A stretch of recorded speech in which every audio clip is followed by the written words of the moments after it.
ఇవాళ వీడియో వచ్చేసరికి అయితే టెక్ న్యూస్ చిన్న రిక్వెస్ట్ ఏంటంటే ఛానల్ సబ్స్క్రైబ్ చేసుకోండి లేటెస్ట్ అప్డేట్స్ కోసం.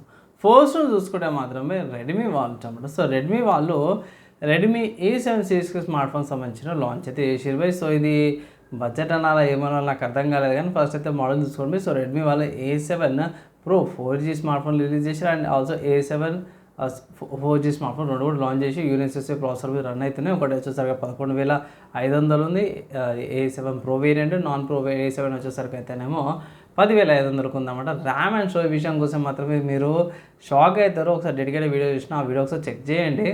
మోస్ట్లీ నేనైతే మాత్రమే ఆఫ్లైన్లో చెక్ చేయండి. ఈ రెండు స్మార్ట్ ఫోన్ 10,000 లోపల తీసుకోమని అయితే ఒక సలహా అయితే ఇస్తాను. నెక్స్ట్ న్యూస్ చూసుకుంటే సామ్సంగ్ వాంచండి. సో ఇది రూమర్డ్ పుకా న్యూస్ అనుకోవచ్చు. ఈ న్యూస్ ప్రకారం కూడా చూసుకుంటే సామ్సంగ్ వాళ్ళది Samsung Galaxy S27 ultra smart ఫోన్లో మనకి సిలికాన్ కార్బన్ బ్యాటరీ వచ్చే అవకాశం ఉందన్నమాట. సో దీనివల్ల ఏమవుతుందంటే మాత్రమే చాలా సన్న థిన్ బ్యాటరీ సైజులో కూడా ఎక్కువ కెపాసిటీ ఛార్జ్ అయితే పెట్టుకోవచ్చు. లైక్ మనకి 5,000 లేకపోతే 4,000 వచ్చేది కదా, ఇప్పుడు 6,000 7,000 కానీ వచ్చే కెపాసిటీ అవకాశం అయితే ఎక్కువ ఉందన్నమాట. నెక్స్ట్ చూసుకుంటే పోకో నుంచి అన్నమాట. పోకో వాళ్ళది M8s 5G స్మార్ట్ ఫోన్ అయితే అఫీషియల్గా గ్లోబల్ మార్కెట్లో లాంచ్ అయిపోయింది. మన ఇండియాలో అయితే లాంచ్ కాలేదు. Base 6GB RAM 128GB storage variant వచ్చేసరికి అయితే $189 వస్తుంది. సింపుల్ చెప్పుకోవాలంటే 18,000 రూపాయల ప్రైస్ ట్యాగ్తో పాటు కూడా వస్తుంది. అంటే డిఫరెంట్ కంట్రీస్ డిఫరెంట్ ప్రైస్తో పాటు వస్తుంది. ఇది HyperOS 2తో పాటు వస్తుంది. స్నాప్డ్రాగన్ 6 Gen 3 ప్రాసెసర్తో పాటు కూడా వస్తుంది అనమాట. UFS 2.2 స్టోరేజ్తో పాటు కూడా వస్తుంది. 2TB దాకా SD కార్డ్ పెట్టుకోవచ్చు అనమాట.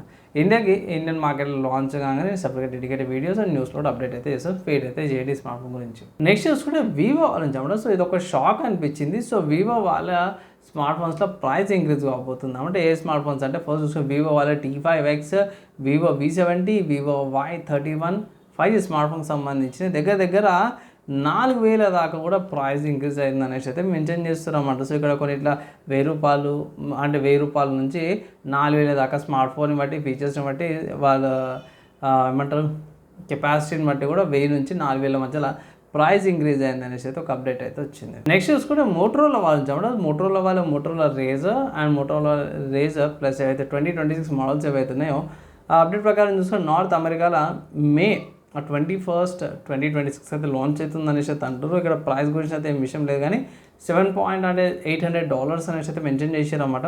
సో ఇండియాలో రఫ్లీ యూజ్ చేసుకుంటే ఇట్లా 1,10,000 అట్లా ఉండే అవకాశాలు ఉన్నాయని అయితే అంటారు. సో చూడాలి ఎట్లుంటుంది ఏంది కథ అనేసి అయితే మనం వెయిట్ అయితే చేయాలి. నెక్స్ట్ సాఫ్ట్వేర్స్కి సంబంధించిన న్యూస్ చూసుకుంటే మాత్రమే ఇది లినక్స్కి సంబంధించిన డెస్క్టాప్ ఎన్విరాన్మెంట్కి సంబంధించింది. అంటే లైక్ థీమ్ లాగా అనుకోవచ్చు మీకు ఈజీగా అర్థం కావడానికి.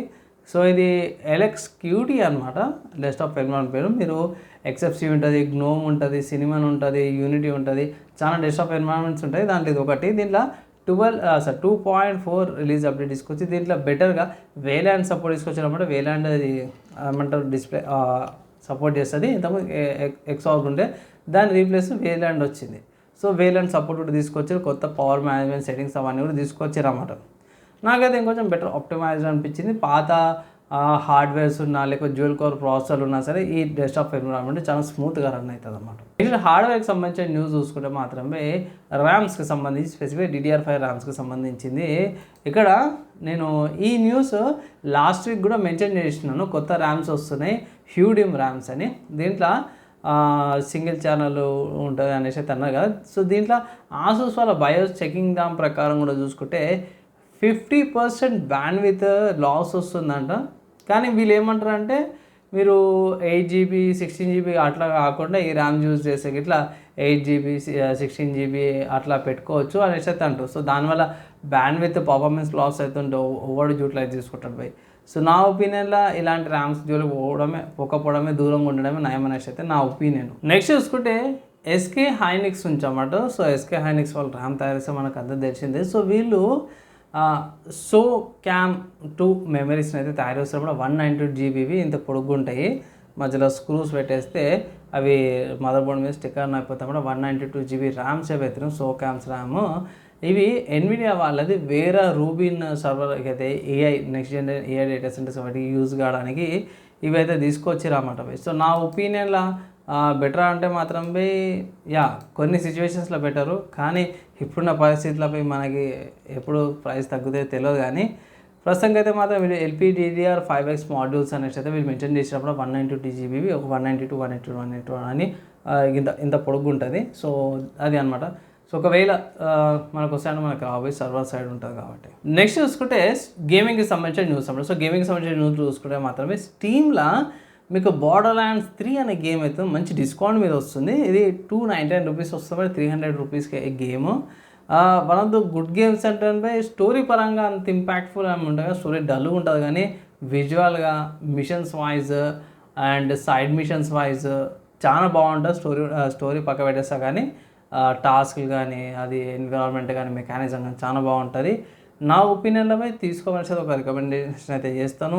అండ్ 75 GB స్టోరేజ్ అయితే కావాల్సిందే. అండ్ డ్యూయల్ కోర్ అయినా సరే పర్లేదు, i5 5th జనరేషన్ ఈజీగా స్మూత్గా రన్ అయిపోయి 720p లో సెట్టింగ్స్లో కూడా. ఇవి ఇవాళ ఉన్న tech news, game news, hardware and సాఫ్ట్వేర్స్కి సంబంధించిన న్యూస్. నచ్చి మంచి అనిపిస్తే లైక్ అండ్ షేర్ చేయండి. నెక్స్ట్ వేళ కలుసుకుందాం.